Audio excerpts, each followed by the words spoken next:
आज हम पढ़ेंगे एन फ्रैंक की डायरी, एक गर्ल जो वर्ल्ड वॉर 2 के दौरान छुप कर रहती थी।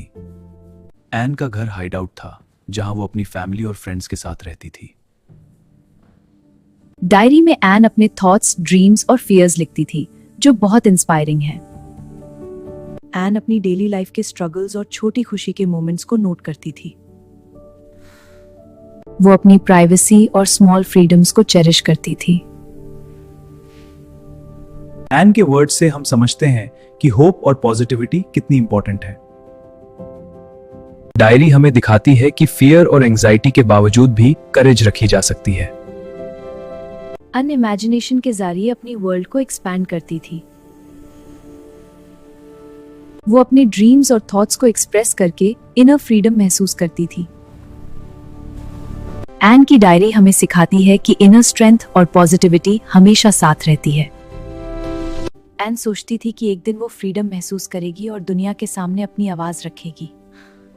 वो अपने करेज और होप के बारे में लिखती है कि डर के बावजूद आगे बढ़ना जरूरी है।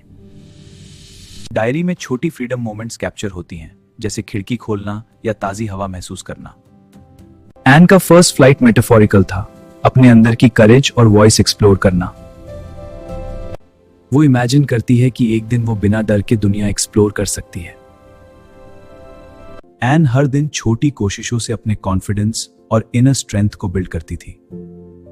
डायरी से हम सीखते हैं कि पेशेंस और होप से बड़ा करेज आता है।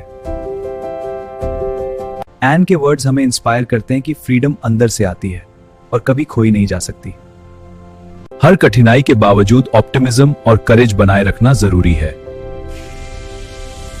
एन फ्रैंक की स्टोरी हमें सिखाती है कि होप और इनर स्ट्रेंथ हमेशा साथ रहते हैं।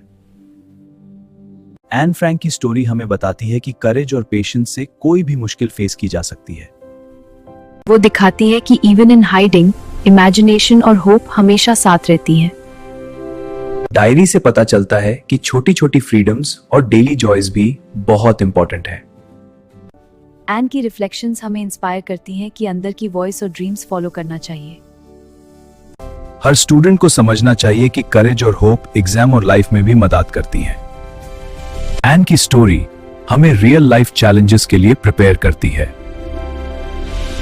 स्टोरी में कई एग्जाम पॉइंट्स हैं: courage, hope, patience, imagination, inner strength. Golden line, inner freedom और होप कभी खोटी नहीं। एन फ्रैंक की डायरी हमें सिखाती है कि ऑप्टिमिज्म हमेशा साथ रहता है। एन फ्रैंक की स्टोरी हमें बताती है कि करेज, पेशेंस और होप हमारी सबसे बड़ी ताकत है।